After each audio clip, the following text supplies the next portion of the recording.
Pre-cooked in the last 24 to 36 hours. John Roberts reporting Fox's Tucker Carlson will have an exclusive interview with the president Monday night at 8 Eastern on the Fox News channel. Everyone on board a small plane died in a fiery crash near Dallas Sunday. The aircraft plunged into a hangar. Federal officials say 2 crew members and 8 passengers were killed. We've noted that the airplane was damaged by impact forces and a post-impact fire. A plane and helicopter in the hangar were damaged, but no one was in that building. A powerful explosion rocked the Afghan capital right in the middle of the morning commute. Smoke could be seen billowing from Kabul's downtown area near the U.S. Embassy. No word yet on any casualties. Protesters in Hong Kong plan an afternoon march. Earlier, demonstrators confronted police officers as crowds oppose a proposal to allow suspects to be extradited to China to face charges. We are Hong Kongers. This is our obligation to do this. We are protecting our home. I don't know why the government is harming us. It's harming the rule of law. The rule of law is the last firewall between us and the Chinese Communist Party. The march also marks the 22nd anniversary of the return of Hong Kong to China. This is Fox News. Hey, welcome to this Subway ad for the new club collection. How do you want it? I'll take a book club. Absolutely. So, last week we sunk our teeth into Subway's meaty new release, the Steak Club. I didn't finish it yet. Oh, not again, Sandra. This week, it's the new Southwest Chicken Club, also by Subway. No spoilers, but there's a tasty twist. Jalapeno cheddar bread and guacamole? Sandra, get out. Subway, make it what you want. Good ending. Limited time only at participating restaurants. So what's the deal? Are you still paying for the right to have your checking account at your bank? Well, at Bank Pacific, we think it's our privilege, not our right. That's why we offer My Green Free Checking, where your monthly maintenance checking fees are zero. That's zero. And it comes with a free Visa check card and monthly green e-statements. My Green Free Checking. Bank Pacific today. Because having you as our customer, that's our privilege. Bank Pacific, where others put branches, we place roots. Equal housing lender, member FDIC. Viva Bank Pacific.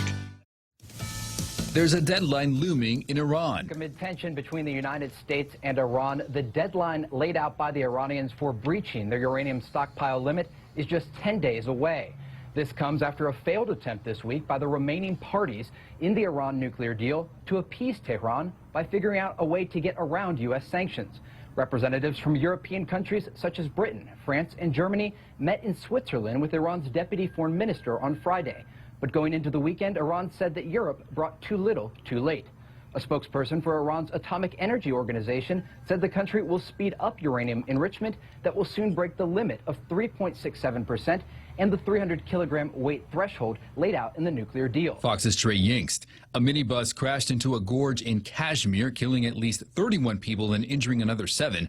Officials say the bus plunged off the Himalayan mountain road and rolled down into a deep gorge along a rocky stream.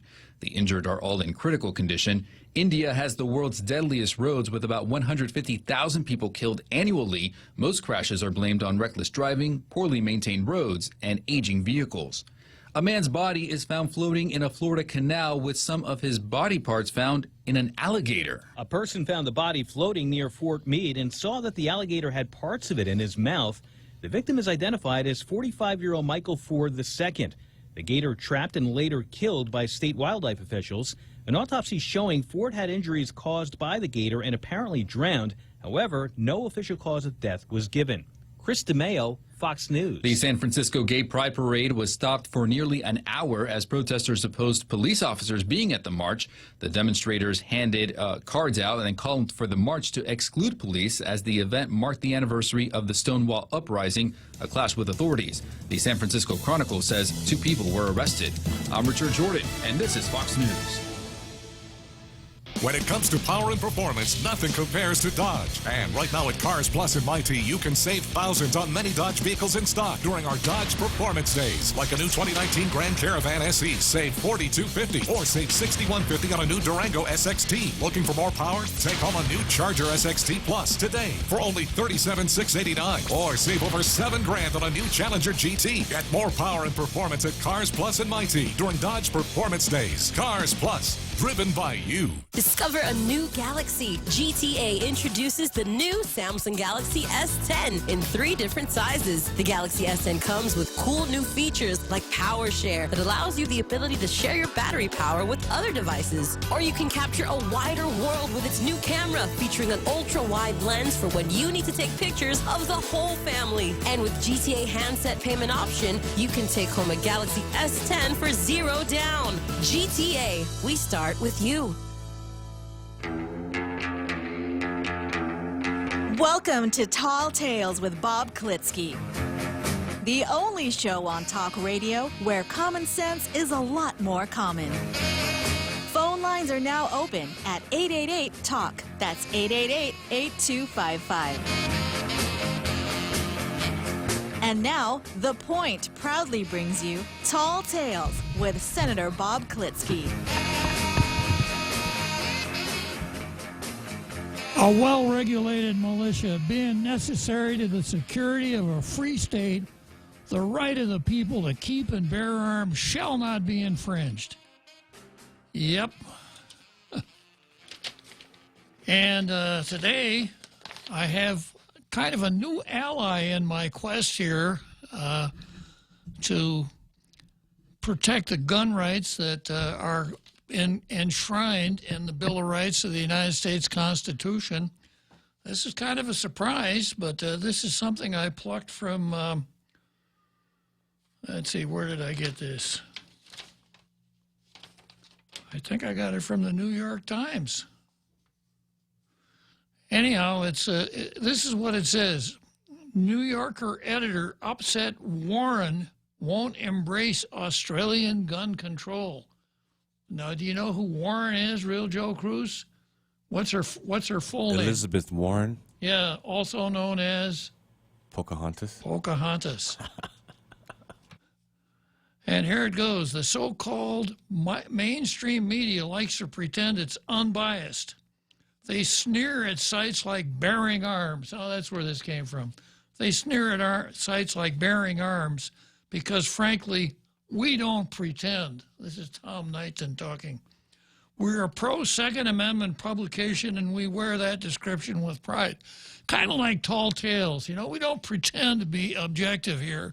This is a conservative, Constitution-oriented, issue-oriented radio talk show, and the last thing that you'll be deprived of on this show is my view about what's right and wrong.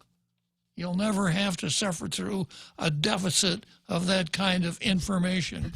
Let me adjust my camera here a little bit. Yeah. A prime example comes from a brief comment at the New Yorker, which is a magazine, where the web editor is upset that Democrat candidate Senator Elizabeth Warren isn't ready to commit the nation to a draconian gun control scheme like Australia's. The question from Chuck Todd to Senator Warren was direct. What do you do about hundreds of millions of guns?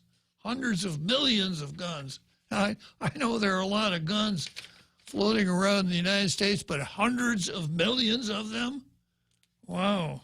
That's as bad as the New York Times description of how many snakes we have here in Guam, right?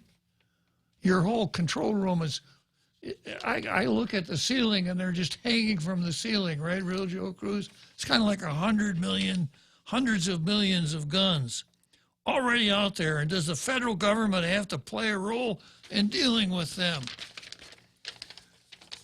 She was unwilling, even after Todd probed her a second time, to raise the possibility of policies like the mandatory gun buyback program that Australia undertook 2 decades ago after a devastating mass shooting, which was found to be effective in reducing gun deaths. Gun control advocates have made undeniable strides in this country over the last few years. But Warren's caution on the issue was a reminder of how politically fraught the issue remains, at least in the eyes of some candidates. Now, to Warren's credit, I could understand if she would take kind of a slow approach to someone attempting to ban bows and arrows or tomahawks. Yeah, but that's not the case here.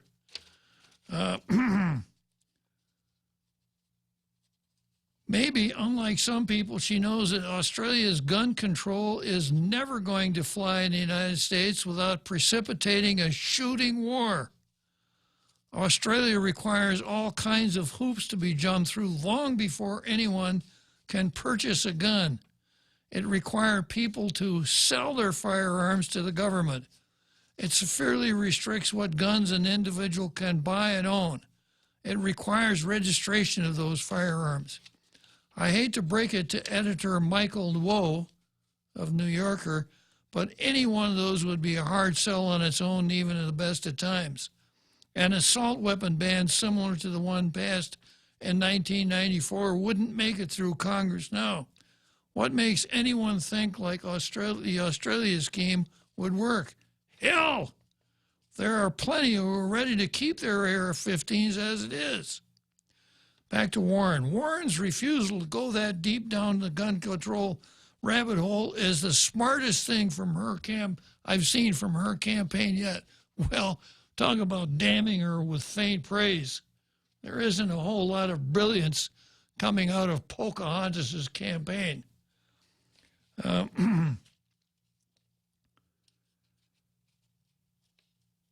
While extreme gun control measures play well with the Democrat base, they're not going to do so well with the general public. Sure, they may favor a few anti-gun measures, but supporting universal background checks is a far cry from mass confiscation.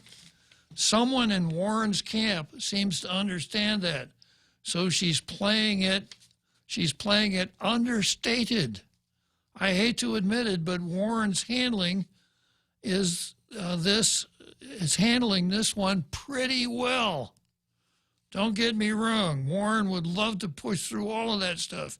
She'd love to send the police door to door to take every last firearm away. But she's not talking about it to the extremes as some of the other candidates, and that's good for her campaign. As the primaries draw out, people are going to start looking at who can beat President Trump. They're going to start wondering who can appeal to the less radical centrists who may not particularly care for Trump, but aren't about to embrace socialist totalitarianism either. While Warren is probably not my first choice on that regard, she's at least taking one position that may help her garner some support from that segment. Pro tip to Democrats: if Elizabeth freaking Warren sounds like the voice of reason, it might be time to reevaluate your life choices. So, for once, Pocahontas is on the right side of the battle. Good for you, Pocahontas. At least she's sitting. Whether or not that's the way she really feels, those are the smoke signals that she's sending up. Okay, we'll find out what Marcus thinks about Pocahontas and gun control. Yeah. Buenas, Senor Klitzkie. Yeah, I actually happen to be a dual citizen of, I was born in New York, Endicott, New York, where IBM headquarters used to be. My dad worked for them and a couple of my uncles. And then my mother's Chamorro. So as a Native American, I think, native Pacific Islander / New Yorker, Pocahontas is what, 1/400th of a Native American, or 1/1044. Well, yeah, she's probably less Native American than the real Joe Cruz. Yeah, kind of like Lou, Leon Guerrero. They're not really representing us.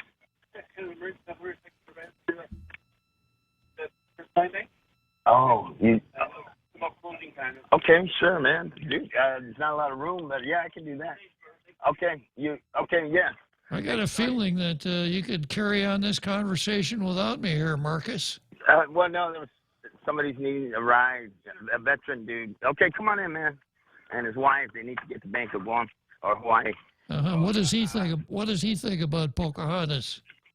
Oh, Bob Klitzkie on the radio wants to know what you think of Pocahontas.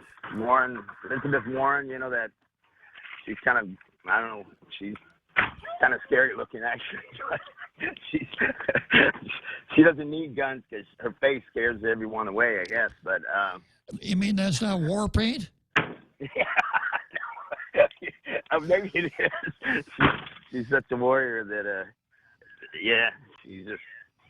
So, anyways, yeah, they don't really represent our values or who we are, but they're speaking as they do, you know, and whether it be our governor who's trying to represent anti-American sentiment to, and, you know, America has been doing us great in the last, you know, not only in the liberation of Guam and Micronesia and the Marianas, but, you know, they've had their ups and downs, you know, different administrations. You sometimes have good ones, sometimes you have bad ones.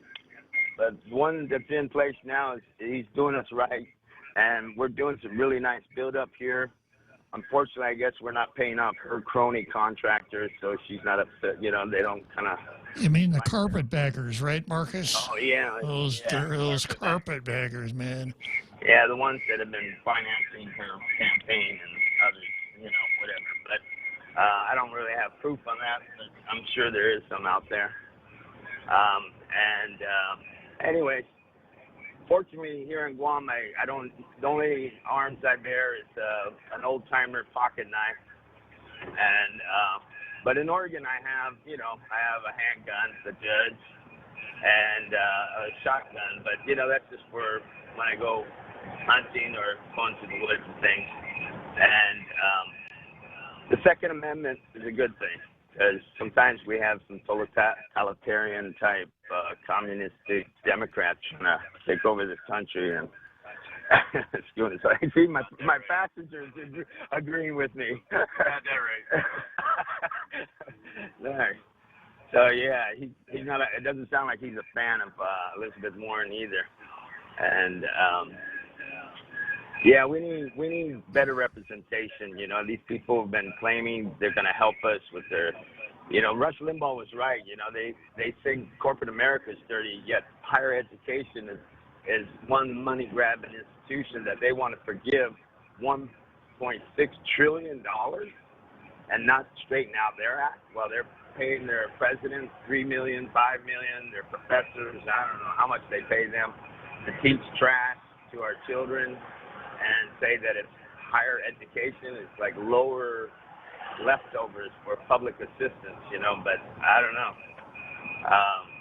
They've been duping all of us citizens for I don't know how long, and it's time for America and tomorrow and everyone else to wake up, you know, and realize that, you know, these guys have been smoking their own trash, and that's why they're so delusional.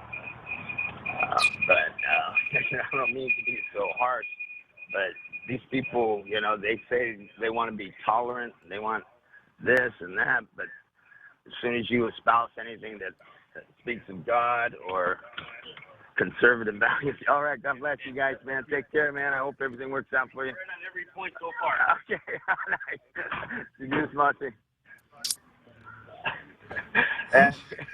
So, yeah, I had to drop those guys. Sounds like you got your own talk show going on there, Marcus.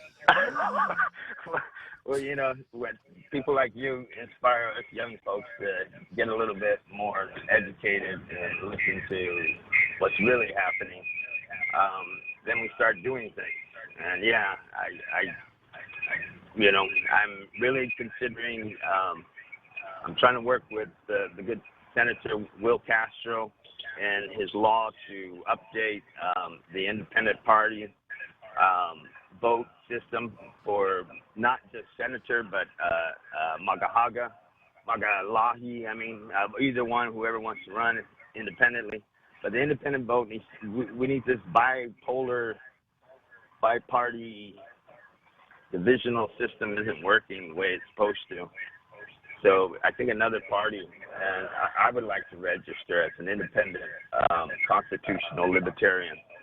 that a party of one that represents the tradition of one for all and all for one, and not just special interests and special stupid, irrational commie talk. That if they're so impressed with that stuff, why don't they go to Cuba or Russia and buy one of their cars and ride around in that kind of social life and structure and see how they like it so much, and then come back and run for office and try to sell that carpetbag baloney that they've been trying to sell us all on. Well, I asked you what you thought about Pocahontas, and you had a mouthful, didn't you? Yeah, I guess so. So, you think it'd be okay if we proceed to the next item on the schedule there, Marcus? Yes, sir. Yeah. Okay. Well, thanks for calling. God bless. All Thank you. Okay, so that's the Second Amendment and a little bit of Native American lore there with Pocahontas. And then we go from there to Zemi Ikotny.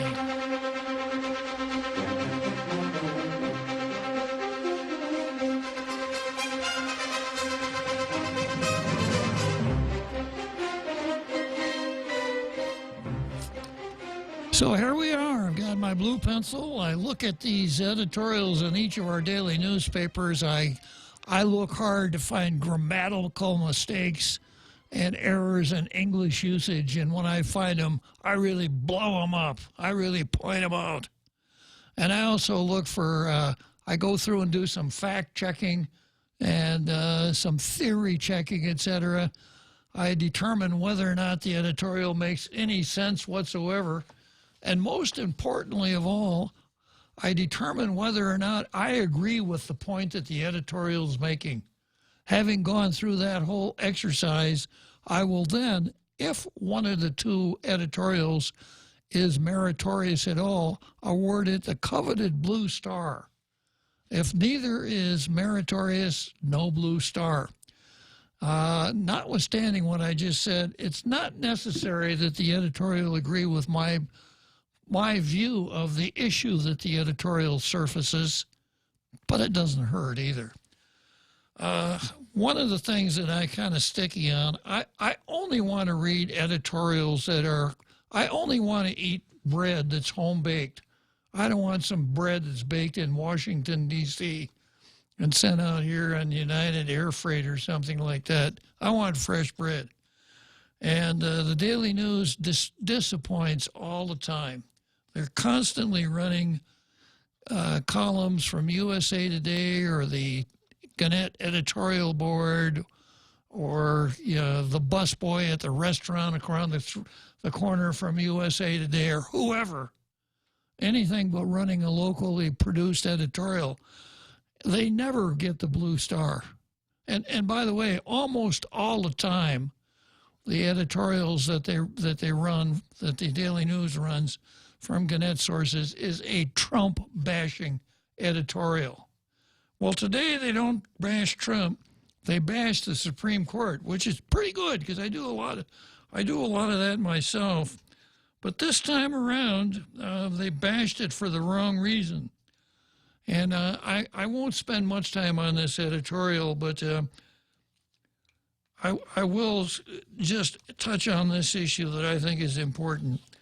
The third paragraph says, Chief Justice John Roberts' 5-4 opinion in consolidated cases from Maryland and North Carolina found that gerrymandering is unhealthy, but is nonetheless a state prerogative that the court has no power to correct.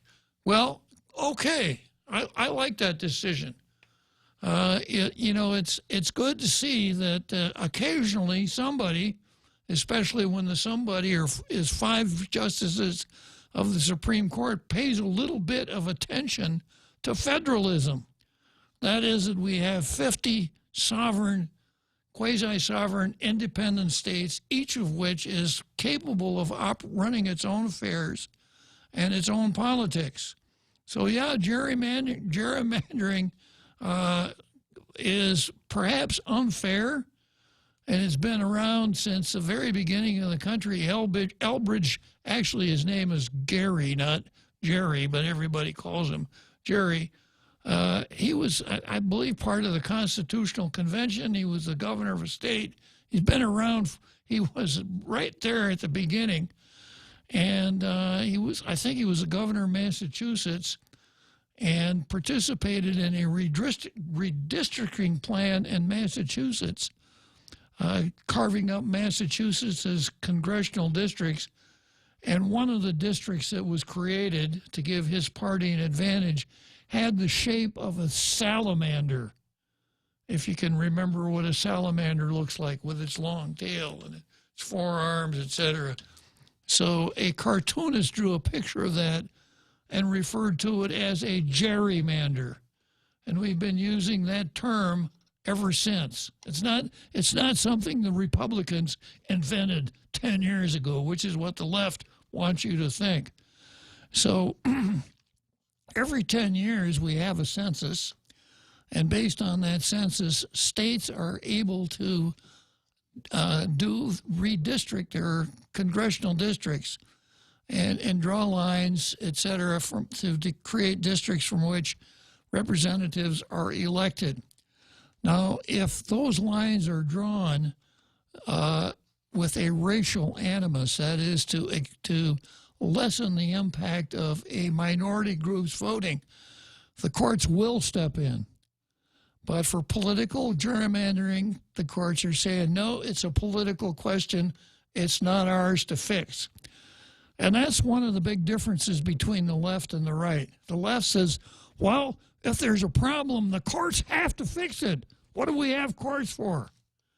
And the right says, if there's a problem, the biggest problem, the best problem solver in a democracy is the Congress, our representative branch of government, not the elitist branch composed of 9 politicians in black robes who are unelected and have life tenure. So I'm glad to see that the Supreme Court said, no, we recognize it's a problem, but it's not the kind of problem we fix, so we're not going to.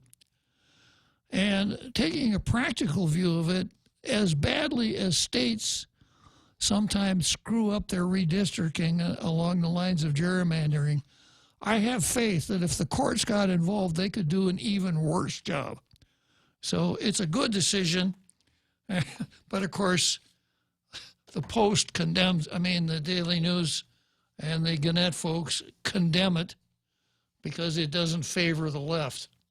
But this editorial is not part of the context today because it's not a homegrown editorial.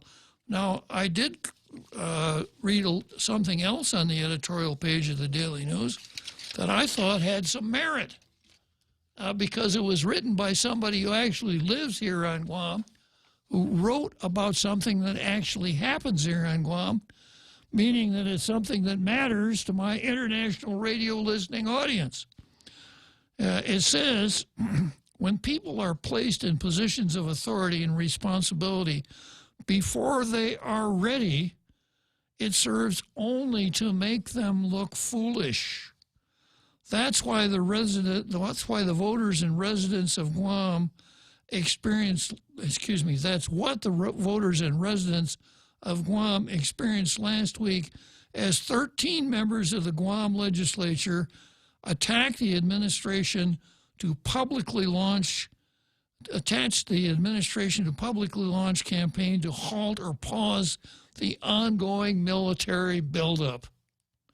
The apparent target was the live fire training range complex due to what was thought to be, without any real research, the last mature surviving fire tree, or Hudson Lagu, which has been renamed for the purposes of Tall Tales, the Tree of Knowledge. It's biblical, real Joe Cruz.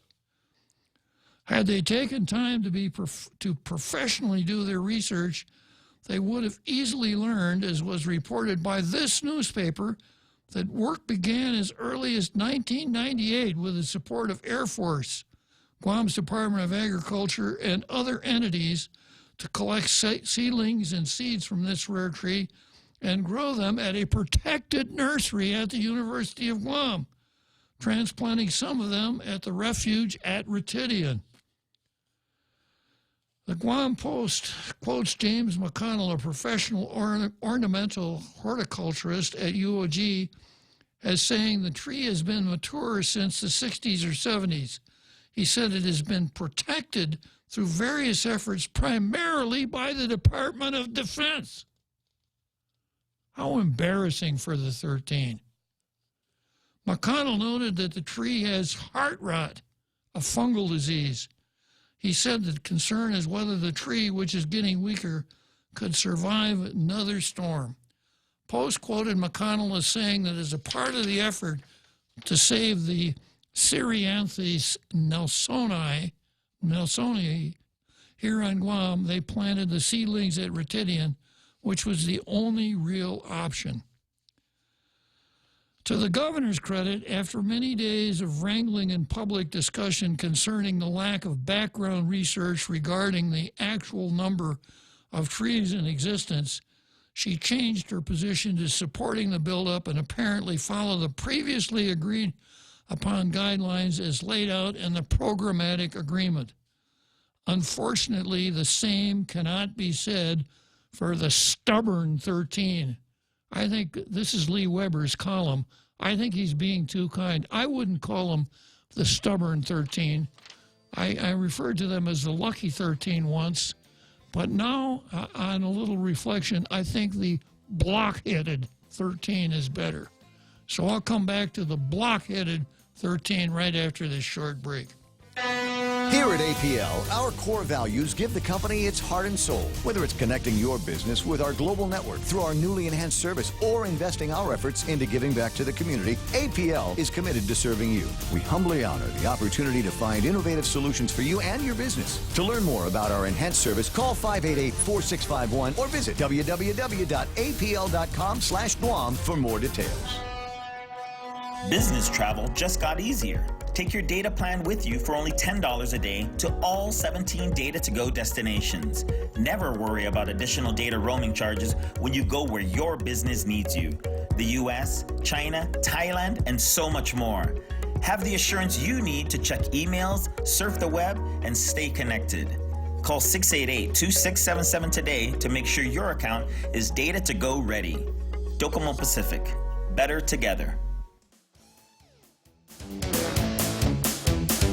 Now, more Tall Tales with Bob Klitzkie.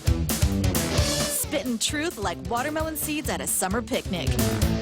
Call now, 888-TALK, 888-8255. Okay, so jumping back into Lee Weber's column here, unfortunately, the same cannot be said for the block-headed 13 at the legislature who continue to maintain their position even after learning, as the Post reported, there are 18 surviving Cereanthes nelsonii trees in Guam at the wildlife refuge, etc., that have been planted and cared for, etc. In other words, you guys were found to be frauds. You made a big deal out of this tree, and you really didn't know what you were talking about. But you knew you didn't know what you were talking about, but you knew what you wanted to say.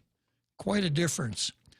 Weber winds up by saying, so this begs the question, is the argument and uproar really about the trees or cultural preservation? Or have these politicians been using this as an excuse for some other nefarious reason that they are unwilling to discuss and justify? Of course! Listeners to Tall Tales know that no sooner was this new government sworn in January than I looked in my crystal ball and I said, the opposition to the military buildup will not be stated as such. It'll be stated in environmental and cultural terms. And that's exactly what's going on. So, you know, you could stick a microphone in the face of many of these radical senators who have been protecting the tree of knowledge. And if you were to say, are you against, the way you've come out on this thing, you must be against the military buildup. And the answer you'd get back would be, oh, no, I'm not against the military buildup. I'm just an environmental wacko. So it's okay to be an environmental wacko. That way you don't have to come out and say what you're really trying to do. So this was not the editorial in the editorial page of the Daily News. It was about the only thing really worth reading, though. And then when it comes to editorials, I've read some of his stuff before. A guy named Bart Stinson, who used to work for the Daily News, who was a reporter for the Daily News. He graduated from, I can't remember if I think he graduated from GW. He was a reporter for the Daily News. He was in the Guard. He lived here for a long time. He moved away, and he does a column for something called the Official VIP News back in Indiana. And he writes, he's a really good writer, conservative, etc. So I'm going to read some of the stuff that he sent out here that I just got yesterday.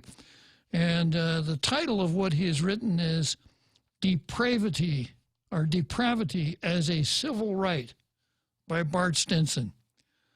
He says, I used to believe that the genius of Martin Luther King Jr.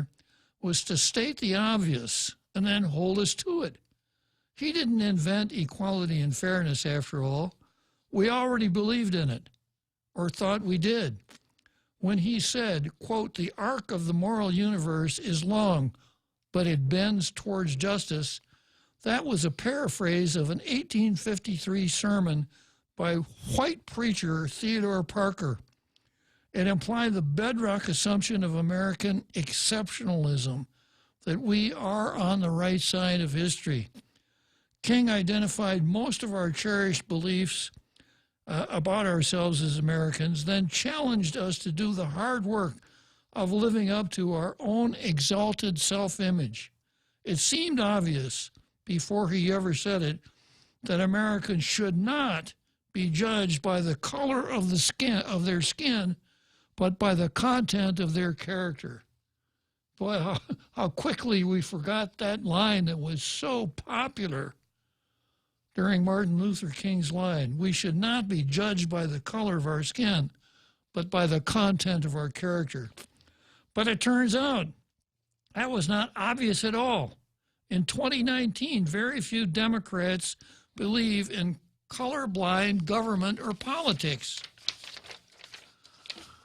There were lofty, noble lessons to take away from King's teachings from the civil rights movement, hard-won refinement of American equality, that we Americans owe one another a fair shake, that we can't rightly turn a blind eye to the government's habitual mistreatment of our fellow citizens. But there were other lessons, not so lofty, not so noble. The squeaky wheel gets the grease. White guilt can be lucrative for professional victims. Identity politics can be a cottage industry for activists and unsavory hustlers until they gather enough momentum of influence to dictate public policy. These toxic lessons are at odds with the lessons based on our aspirational American exceptionalism. The culture of grievance has unfortunately shaped the civic engagement of several other ethnic groups that eagerly imitated black identity politics. This led to gruesome alliances that empowered genocidal abortion of more than 18 million black American youngsters since I graduated from high school. This same alliance has barricaded the exits for black and Hispanic children from failed urban school systems. Eventually, even vanilla white males learned how to harness the techniques of exaggerated victimhood to obscure and excuse the content of their character. The sophisticated psychological strategy to transform American culture and public policy on homosexual behavior, the so-called gay agenda, was laid out in After the Ball, an 1989 book by two Harvard-educated homosexuals, Marshall Kirk and Hunter Madsen. Kirk, who died at 47 of undisclosed causes, was a neuropsychiatric researcher. Madsen's expertise was in political messaging. Kirk and Madsen proposed a three-part strategy: desensitization, jamming, and conversion. It has been described as Orwellian. Without rehearsing the triumph of homosexuals following Kirk and Madsen's blueprint, suffice it to say that their techniques worked. Homosexual activists are in the driver's seat now. I'll repeat that. Homosexual activists are in the driver's seat now. But will that be good for the rank-and-file homosexuals? Or will they become victims of their apparent victory, like the aborted black children? Will they be deprived of the legal right to seek therapy for their condition? Will lesbian athletes be deprived of scholarships and recognition in their sports by male homosexual intruders? Will boys with same-sex attraction be deprived of safe havens, like the Boy Scouts, in which to grow out of it, shielded from predatory adults? Will confused, vulnerable adolescent girls be able to fully participate in school and extracurricular activities without being subtly groomed by lesbian talent scouts on faculty? This appears to be a matter of indifference to many of our elites. We basically have a culture of appeasement now. We seem to think if we capitulate to the sodomites, that will lift the siege. But the sexual revolution is ultimately totalitarian. Predatory libertines will not be appeased. Kirk and Madsen urged pederasts at the North American Man-Boy Love Association, which is something that came up last week in a question from, or a point made by our Carl. He knew what it was, but he didn't remember the name, and he was given an assignment to come back with the name. And the next day he came back and said, yeah, it's called NAMBLA, North American Man-Boy Love Association. Remember that, Real Joe Cruz? I do. Yeah. I do. So starting that sentence over again, Kirk and Madsen urged pederasts at the North American Man-Boy Love Association to drop out of gay pride parades and keep a low profile while mainstream gays established incremental gains by desensitization, jamming, and conversion. Parade organizers only excluded NAMBLA after exasperated lesbian participants laid down an us or them ultimatum. Gay rights founding father Harry Hay protested when the Los Angeles parade organizers excluded the child molesters. He carried a sign that said, quote, NAMBLA walks with me. Even Kirk and Madsen intimated in their book that the broader gay rights movement might revisit issues of sex between men and boys after establishing enough political gains for mainstream gays. Even some gay sympathizers recognize that as cities and major corporations celebrate the 50th anniversary of New York City's Stonewall homosexual riots this week, the stars have aligned for neo-pederasts to have another go at legalization.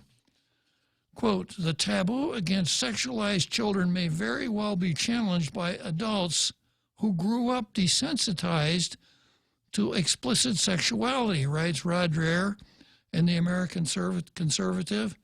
If so, then all of us, even those who believe the after-the-ball strategy was deployed in the service of a good and just cause, had better be ready for the propaganda campaign. So this is really interesting. these two guys, Kirk and Madsen, made a name for themselves. I guess I first heard about them 5 years ago, and I read that book, After the Ball. And if you want to read it, it really lays out good political strategy from going where you are to where you want to be. And it worked very well for the homosexual agenda. But they started out in the book by chastising the activists in their own community, saying in 1988, they're saying it's been, 28 years since the Stonewall riots, and we haven't gained an inch. Because they were not strategic. Because they weren't strategic, their tactics worked against them. But it's only after they started adopting these Kirk and Max, what's his name, Kirk and,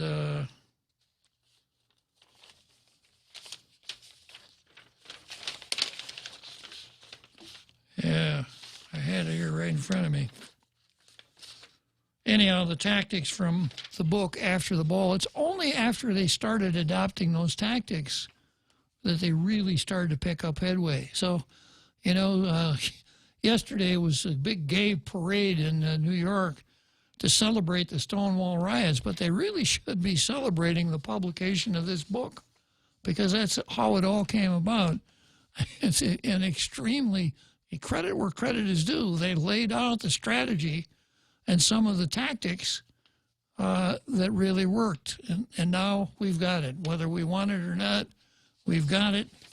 And Bart Stinson's prediction is that, one of the things that Maxwell and Kirk said was, what was it, desensitization. In other words, don't stand out. Don't parade down the street in the gay pride in a colored jockstrap. That's not going to win you any friends. You want to try to look like everybody else, and appear to be respectable, etc. That was the desensitization part of their campaign, and as I say, it really worked. So yesterday was the last day in June, the big gay pride in New York, and of course we should take a certain amount of pride because our lieutenant governor marched in the parade. We have the first openly homosexual lieutenant governor in the country. So that's something for us to really think about. Putting this away. So Daily News didn't do it. I had to go to a couple of other sources to find some good editorial writing. And now I turn to the Post. And the Post editorial at least has a clever title, A Looming Train Wreck in Indigent Patient Care. Guam taxpayers will eventually be asked, maybe forced, to bail out GMH through the imposition of taxes. Imagine your family facing the prospect of a drastic loss in income. Imagine that for every dollar of household expenses, you could lose 94 cents. It's scary to think of this scenario, to say the least. As family breadwinner, you might lose your mind. In the real world, this is a looming potential crisis that the Department of Public Health and Social Services could be burdened with starting just months from now at the beginning of the new budget year in October 1. Public health usually needs upward of $11 million a year to pay for the medically indigent program. This program is 100% locally funded and has become the health and safety net for thousands, approximately 9,000 in 2017. Low-income Guam patients every year who don't have health insurance access from work, who don't have money for health insurance or don't qualify for federally funded Medicaid. For Guam residents who don't qualify for Medicaid, the insurance of last resort would be to be covered by MIP. Certain migrants or people who don't meet residence requirements fall out of eligibility for the Medicaid safety net. but public health has chosen to reduce MIP funding by as much as 94%. Public health has chosen to underfund MIP to get a better bang for its limited buck by allocating as much money as possible for the local matching fund for Medicaid. The more money it dedicates for Medicaid, the more federal health care dollars it frees up for Guam. I guess I can barely hear Take 5 playing in the background, so short break here and we'll be right back. We know too well the inconvenience of not having power after a storm. You worry about food in the freezer going bad. Nights get hot. It's hard finding comfort when going to sleep. These are realities. But with solar and battery storage from Micronesia Renewable Energy, these realities can be a thing of the past. The solar works during the day and the batteries power your home at night. Call 632-2613 to see how solar plus battery storage can make life a little more convenient. MRE, the smarter choice. Hey, it's Mom. Somebody forgot to thaw the chicken, so meet us at Chili's for 2 for $25. Oh, and congratulate your sister for making the basketball team. She's thrilled. Love you. See you at Chili's. Enjoy 2 full meal combos for $25. An appetizer, 2 mouth-watering entrees like our crispy chicken breast, smoked barbecue quarter leg, or smoked jalapeno cheddar sausage. Served with corn on the cob and french fries. 2 bold combos for $25. A full-on meal deal available nightly for a limited time. Together, we Chili's.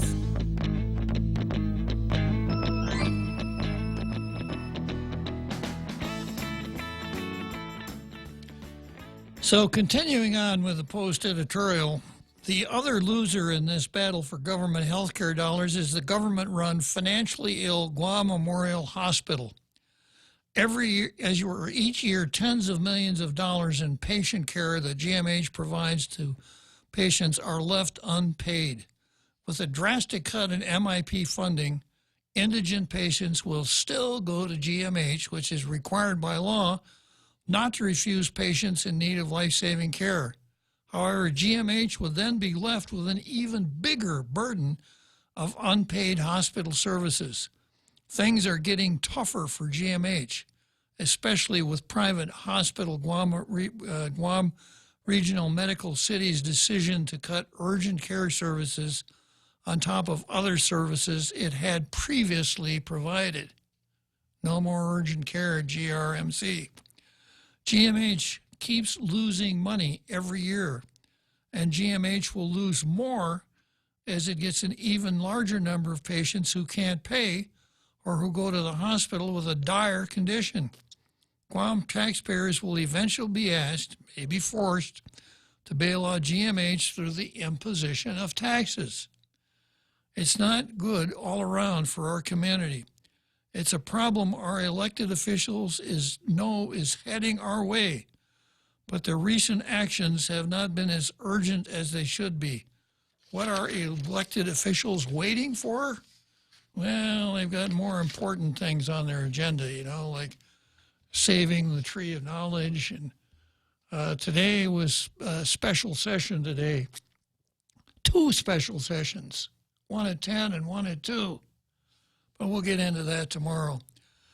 Okay, so once again, the Daily News was out of the running, absolutely. The Post, it's not the best Post editorial I've read, but it was a good one. It made a good point, and it assigned blame, which is the job of the editorial. So the Post will get the coveted blue star today.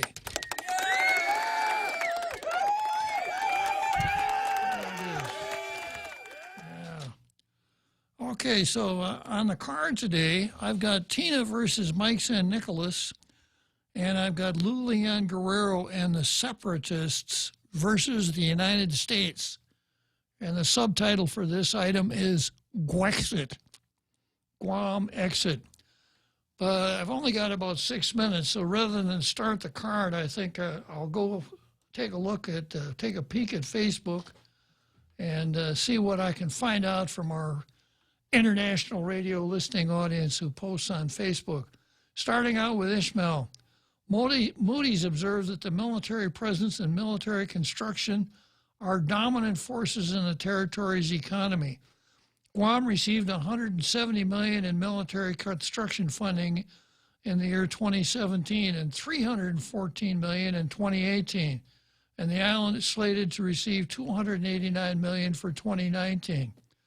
Guam's military construction budget for fiscal 2019 is the sixth highest among the states and territories after California, Maryland, Missouri, North Carolina, and Hawaii.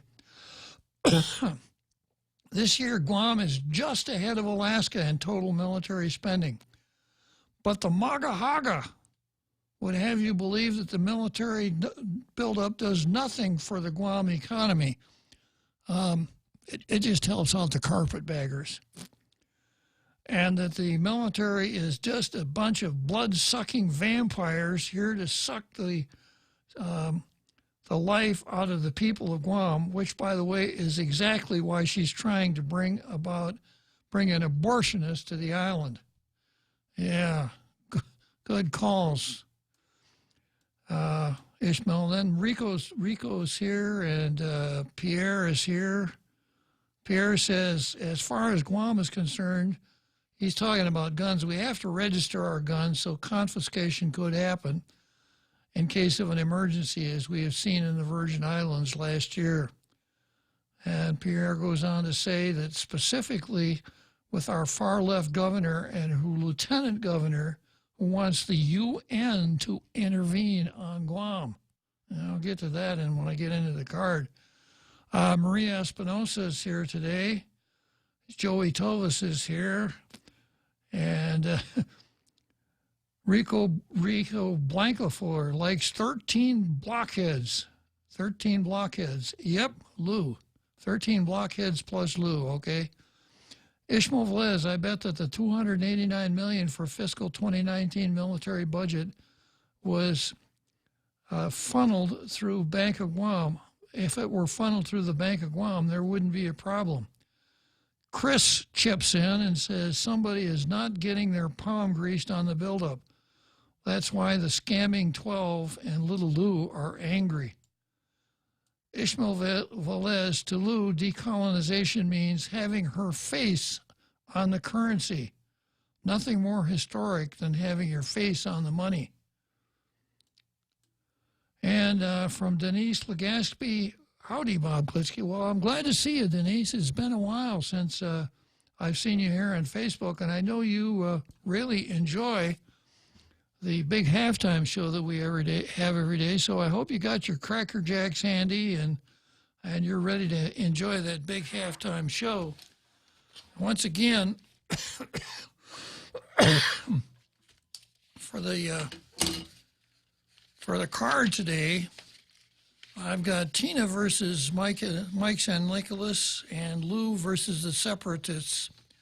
Lou and the Separatists versus the USA. What have I got? 1 minute before the big halftime show, Real Joe Cruz? Something like that, huh? Well, maybe I'll kill a little time here going through the vocabulary words that we'll need for Lou LG and the Separatists. Ah, there it is. Okay, where to go, Real Joe Cruz? So enjoy that big halftime show, and we'll come right back with Tina versus Mike San Nicholas.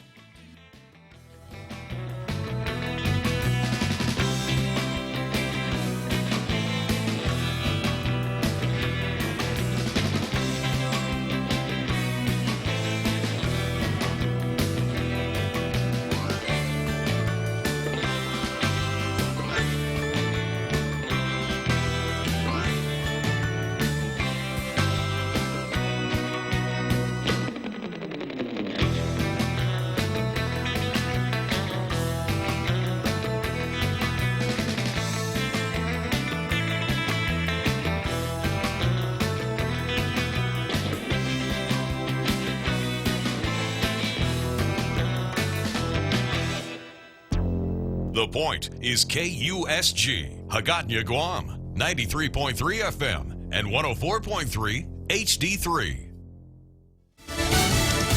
Making history. I'm Richard Jordan. Fox News. President Trump is back in Washington following a whirlwind trip to Asia. The president becoming the first sitting president to step foot in North Korea to meet with Kim Jong-un. We had a very productive meeting. I outlined the incredible prosperity that awaits North Korea when this whole thing gets settled. They've been talking about this for a long time, but that's a country with tremendous potential. Ohio Congressman and Democratic presidential candidate Tim Ryan appeared on Fox's Sunday Morning Futures and blasted the president over that meeting. I think this has been the President Trump appeasement tour. I have no idea why he's shaking hands with a dictator who just in May was sending missiles into the Sea of Japan. I mean, you don't reward that kind of behavior with a visit to your country from the President of the United States. Ryan was referring to reports from May out of South Korea that North Korea had fired short-range projectiles into the Sea of Japan. Fox's Tucker Carlson will have an exclusive interview with the president tonight at 8 Eastern on the Fox News channel. Democratic presidential frontrunner Joe Biden reportedly made a gaffe at a fundraising event in Seattle this weekend. The Washington Examiner reports Biden claimed that just 5 years ago, it would have been acceptable for a businessman to make fun of a gay waiter. The crowd reacted saying, "Not in Seattle." Biden also spoke out about how he supported same-sex marriage when he was vice president. All 10 people on board a small plane died when the aircraft failed to gain altitude and crashed into a hangar near Dallas. The NTSB is now investigating. We do not know the condition of the flight crew in terms of their prior experience, so we don't know if they've flown together or not, but that will definitely come out in the investigation. There'll be a deep dive into the pilot's background. The plane was headed to St. Petersburg, Florida. Authorities are notifying next of kin. This is Fox News. So what's the deal? Are you still paying for the right to have your checking account at your bank? Well, at Bank Pacific, we think it's our privilege, not our right. That's why we offer My Green Free Checking, where your monthly maintenance checking fees are zero. That's zero. And it comes with a free Visa check card and monthly green e-statements. My Green Free Checking. Bank Pacific today. Because having you as our customer, that's our privilege. Bank Pacific, where others put branches, we place roots. Equal housing lender, member FDIC. Viva Bank Pacific. This is Ronnie. Ronnie is about to break his piggy bank. Come on, piggy bank. Ronnie wants to upgrade his smartphone. And this piggy's gonna help me. If Ronnie had signed up for GTA's handset payment option, he could have selected a new smartphone with an affordable monthly plan. I could have what? Exactly. Sign up for HBO at GTA and don't break the bank. I'm sorry, piggy bank. Terms and conditions apply. GTA, we start with you. A powerful explosion rocked the Afghan capital today, right in the middle of the morning commute, just as peace talks are now at a key point. A Taliban spokesman saying the 7th and latest round of peace talks with the U.S. is critical as the militant group meets with Washington's envoys Almay Khalilzad in Qatar. Both sides are looking for tangible results while hammering out an agreement calling for the eventual withdrawal of over 20,000 U.S. and NATO troops from Afghanistan, ending America's longest-running war. Those talks began on Saturday. The U.S. wants a final deal in place by September 1st. Paul Stevens, Fox News. The Catholic Church in Providence, Rhode Island announced it will release the names of clergy who have been credibly accused of sexual abuse of minors. The diocese released a statement saying the names and other pertinent information will be published at 8 a.m. Monday on the diocesan website. The statement says it hopes the public list will provide healing and consolation to those who have been harmed. This weekend, LGBTQ pride was on display with parades and celebrations. New York is where the Pride movement rose from violence and touched off a milestone observance. 3, 2, 1. This Pride parade passed the Stonewall National Monument, where 50 years ago a police raid was resisted by Stonewall Inn patrons, starting the Pride movement. Other major cities, Seattle, Chicago, San Francisco, and others are also celebrating with demonstrations and rallies. While some have complained the movement has become too commercialized, others say public acceptance is what they still fight for a half-century later. In New York City, Gernal Scott, Fox News. Kevin Durant is leaving the Golden State Warriors after 3 seasons to join the Brooklyn Nets. Durant won titles with Golden State in 2017 and 2018, then was injured for much of the postseason. The team lost the NBA Finals to the Toronto Raptors. I'm Richard Jordan, and this is Fox News. Ready to buy real estate on Guam? Congratulations! But what now? There are so many questions, so many things to do. Where do you start? The best place to start is to call Century 21 Commonwealth Realty, Guam's biggest name in real estate. They aren't the best because they're the biggest. They're the biggest because they're the best. Trust the name. Find out why. Call Century 21 Commonwealth Realty today. 888-2121. Trust the best. Here at APL, our core values give the company its heart and soul. Whether it's connecting your business with our global network through our newly enhanced service or investing our efforts into giving back to the community, APL is committed to serving you. We humbly honor the opportunity to find innovative solutions for you and your business. To learn more about our enhanced service, call 588-4651 or visit www.apl.com/Guam for more details.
So here we are. We've just finished the exciting halftime show that the real Joe Cruz and I always enjoy so much, which means we are now entering the second half of Tall Tales. And I've only got two items on the card for this afternoon. The first is Tina versus Mike San Nicolas. The second one is Lou LG and the Separatists. Sounds like a rock group, doesn't it, real Joe Cruz? Yeah, so I want to go to the concert. Yeah, Lou LG and the Separatists. Yeah.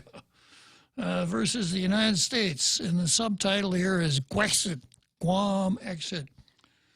But to start going back here to Tina versus Mike San Nicolas, local war claims bill submitted for federal review. Now, you recall what's been going on here. Madeline Berdallo got a bill through Congress that would allow for the payment of war claims from Section 30 money. So in a sense, Madeline fixed it up so we could pay our war claims with our own money. After dropping the ball back in 2007 when John McCain said he would have gotten our war claims bill through the Senate, but the payouts would be limited only to those people who were still alive at the time that the bill was enacted into law, and anyone who died during the Japanese occupation. Madeline wanted to have the payments go to the heirs of people who had died before the effective date of the bill. So it was a difference between maybe 4,000 people and 40,000 people. So McCain made his offer. Madeline said, well, I've got to check with my constituents. And in the process, McCain said, I ain't doing it. So what we finally wound up with is exactly what McCain offered.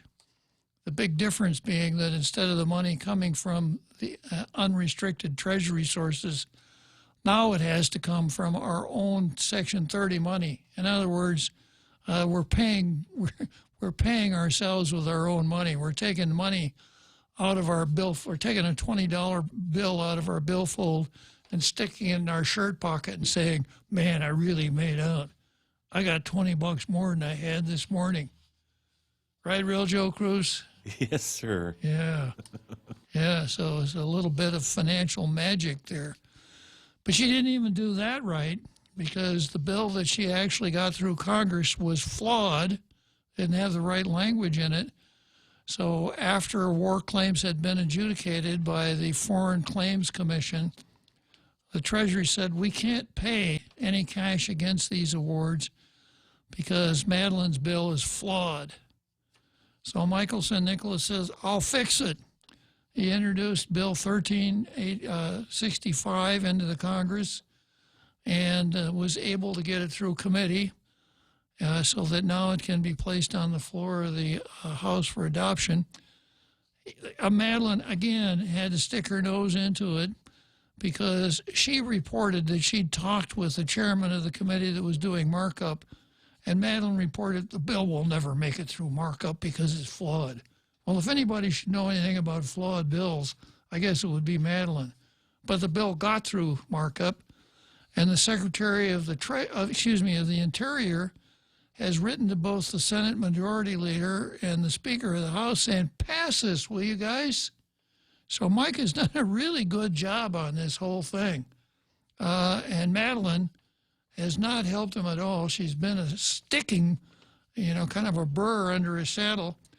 And then at the same time that Mike was doing this stuff, we had two females. Real Joe Cruz, did you know that our legislature has 10 females? Yes, sir, I do. Yeah. Did you know that the speaker is Yes, sir. Did you know that the governor is a female? Yes, sir. Yeah, well, we had a couple of females, the governor and the speaker, who wanted to grandstand on this whole thing. So they said, we're going to introduce a bill so we can pay that out of local funds, and maybe later on we'll get reimbursed from the federal stuff. We're going to introduce a bill to do that. We'll have a bill. And then you recall there was one article when Tina explained the mechanics of the bill, and I think she used the word maybe 4 times in her explanation. So I labeled it Tina's maybe bill. So as I sit here right now, I have not seen a bill that would do this, and I hope I never see one because given the track record of these two up to this point and the apparent desires of everyone to steal the spotlight from Mike San Nicolas, who's doing exactly what we elected him to do and doing it pretty well. The latest article says a draft of the bill that would allow local government to use local funds to pay war claims to survivors whose cases have been adjudicated is with the Trump administration. In her monthly address, Speaker Tina Munya Barnes said senators continue working with ADLOOP, the U.S. Department of Interior, the Department of Justice,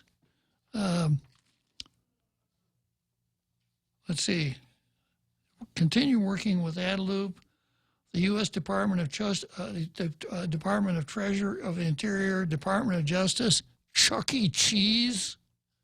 Yeah, it doesn't really say Chuck E. I just ad-libbed that. And the Department of Treasury to finally shed some light to a long-time injustice against Armand Amco. Well, it's not so long. It's relatively short term. And if you want to see an end to the injustice, Tina, stop doing what you're doing. That's where the injustice comes in, because you keep stirring this pot and giving people false hopes. And she goes on to say, my office had drafted legislation, and through the dialogue with Senators Shelton and Castro, we had made the appropriate changes. The final bill, which also incorporates the edits by the Magalahi's policy advisors, is now with the Trump administration. I guess she's hoping that President Trump will sign her bill into law. No, that isn't how it works, is it? The bill is not available to the public, according to the Speaker's office. Now, why would that be? She's talked about it so much.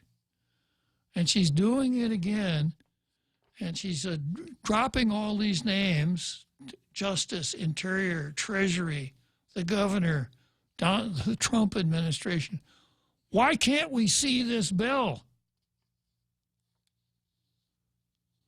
Officials at an ADLOOP news conference held June 7 said they wanted to have the legislation introduced and passed by Liberation Day.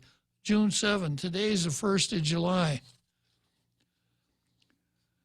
Guadeloupe officials said that while they would love to meet the original self-imposed deadline of July 21 for the local bill to be passed into law, that is unlikely.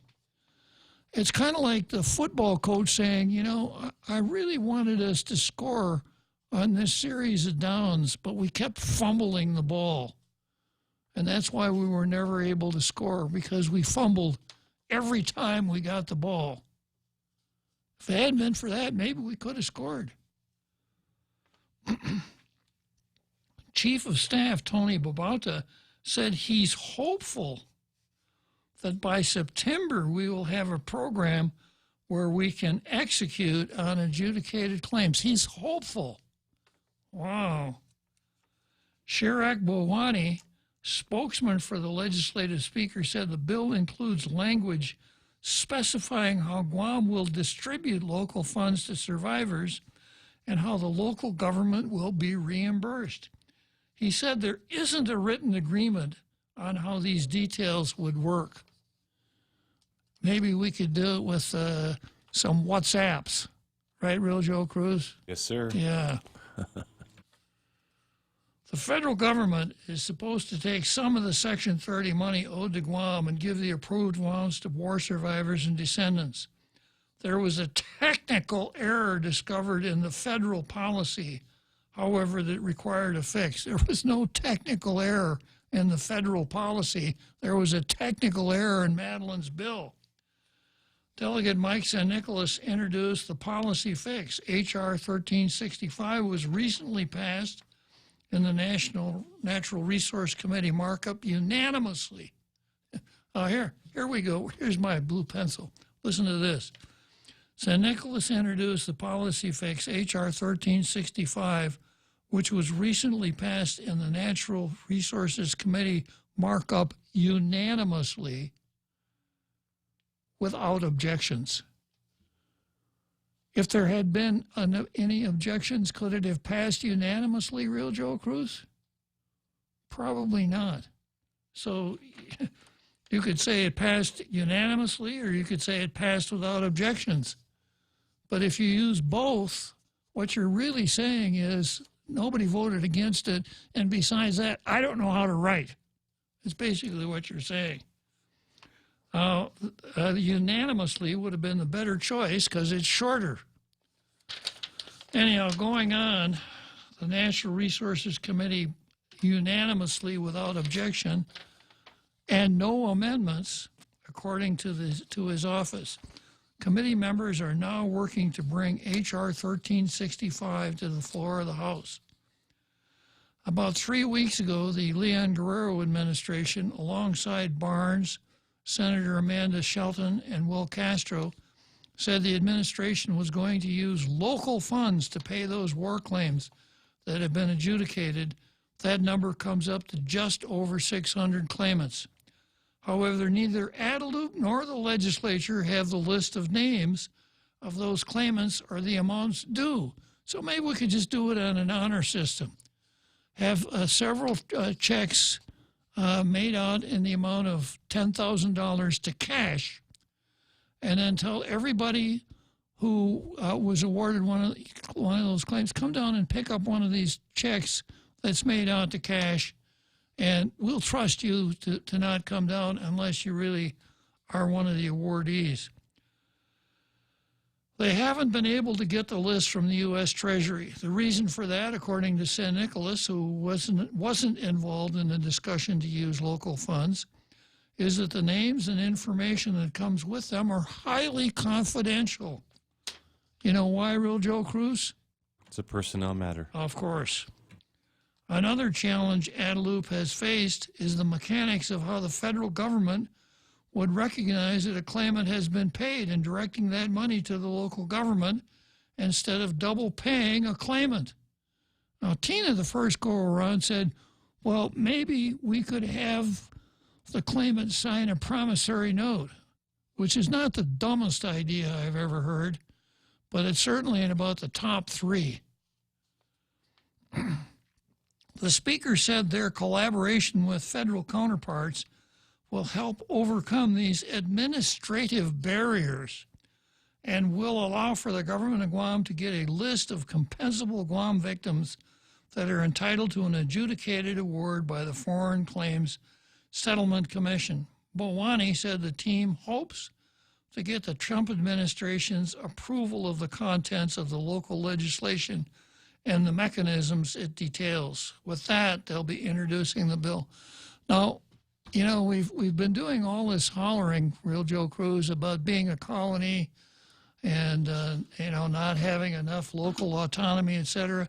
So in order to prove that, you know, we've got to, we'll draft a bill for our legislature, but we got to send it to the folks over there to make sure it's okay.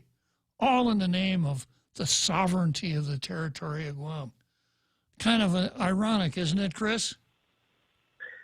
You know, I know this is your favorite day, Bob, Monday, but absolutely. Unfortunately, when I was on hold, I wasn't able to hear the audio.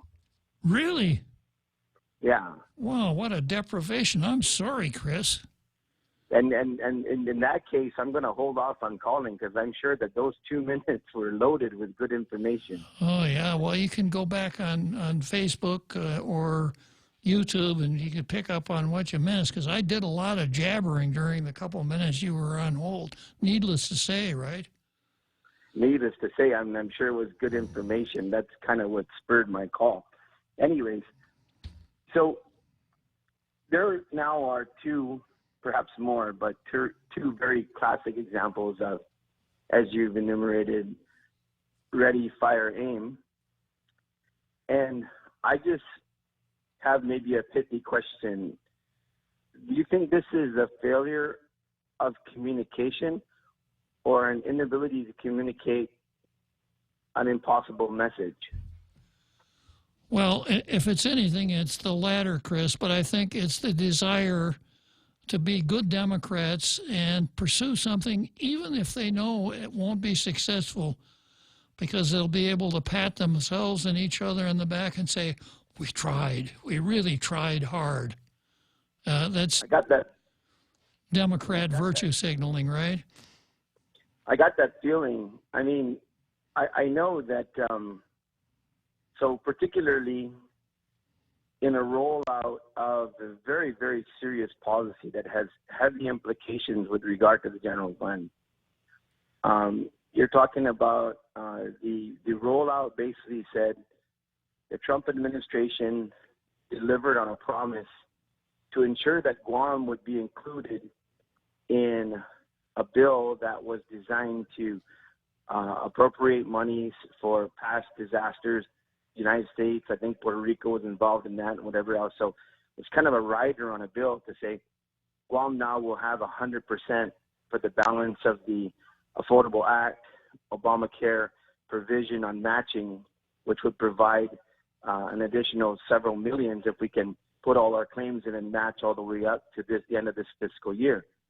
So the supposed amount that was available that was being set aside for appropriation was approaching somewhere around $7 or $8 million, somewhere in that $6.5 to $8 million ceiling. So there was a hurry up and a rush to reappropriate that for the purposes of let's get these, war claims paid out. And I understand, my father, endured the atrocities of war. He passed. I don't know if he ever really would have filed a claim, but the bottom line is that I understand the fragility of our survivors.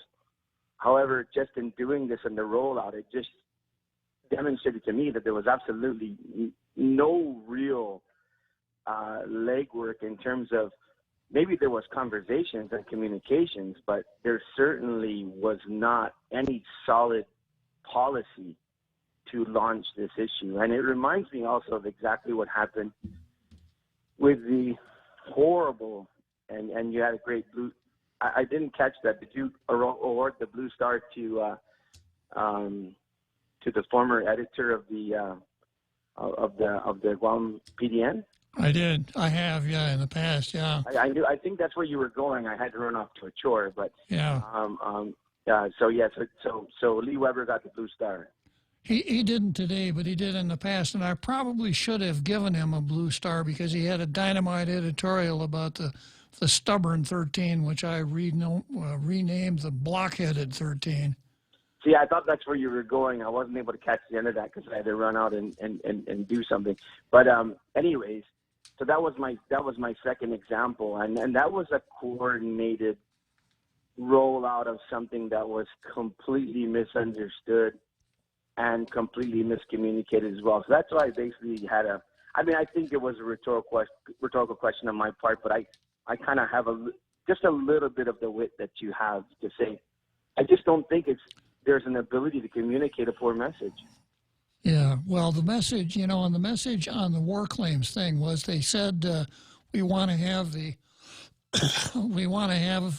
money out by July 21. What they really meant was we want to have our last press release out by July 21, so we can capture as much of the limelight as we can. We haven't really thought through any of the details at all, but we know for sure that we want to do a lot of grandstanding.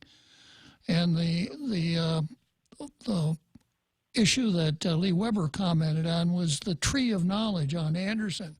They were so far off base on that and so wrong. They were building their whole case on this rare tree that, was about to die any day. And if they had just done the same amount of research that the newspaper reporter had done, they'd find out that there really wasn't anything there to hang your hat on. But it didn't stop them, and they still haven't come back and said, well, yeah, we got to relook at that. So it appears that the 13 and even the governor's office are more concerned in what the headline looks like than what the substance of the story is going to be, Chris. I always look for a silver lining. I'm kind of glad that these two instances happened because in the end, a poorly organized, poorly communicated plan kind of exposes true intentions. It really does. I'll end with that, my friend. Yeah, and I would just repeat what you missed because you didn't get the audio, and that is this one little irony here.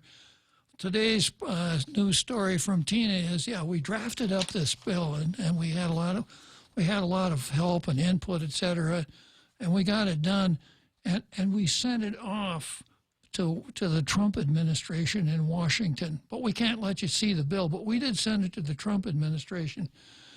Now, on the one hand, we're saying, we're capable out here. We don't like this paternalistic treatment, and we want to be more sovereign, et cetera, but we can't draft a bill with sending it out to Washington to see if it's okay. Kind of ironic.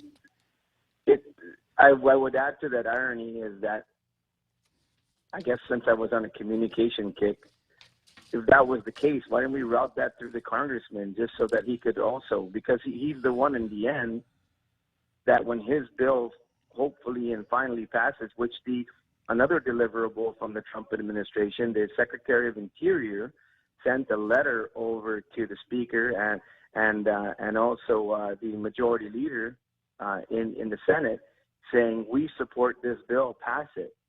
And so it seems like the mechanics, even though I've heard this distinction between the executive branch and Congress deals with Congress, we've already had an opinion from the Trump administration, at least on pass this bill, it's a good thing for Guam. So I don't know where one Guam went, but I would have thought that consulting the congressman on that, regardless of your position on where the executive and we got a direct line, the fact of the matter is those are things that would have worked in concert if you even needed a local bill.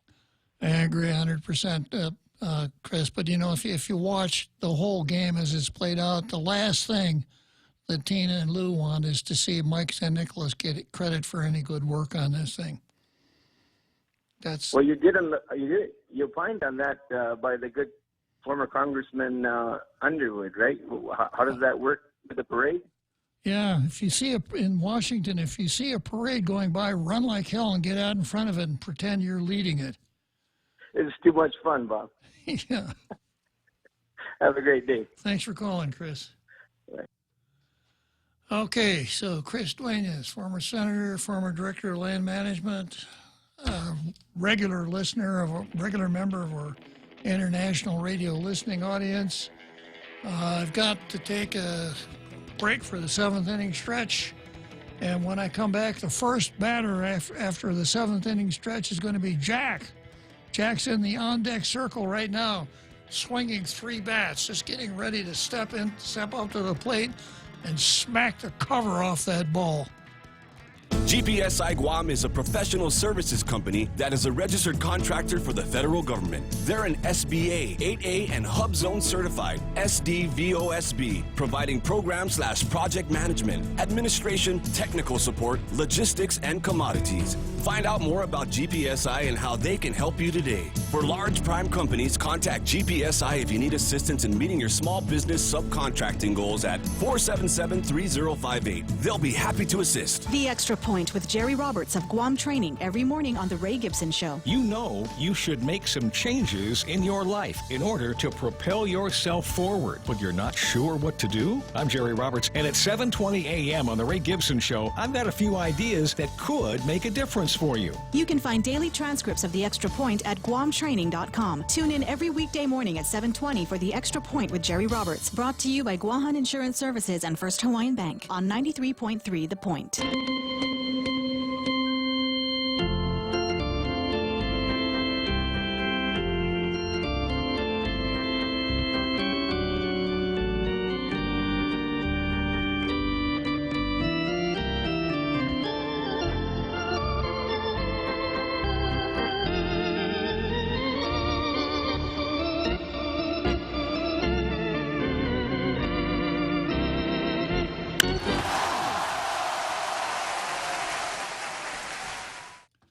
So, a hard hit ball, Jack.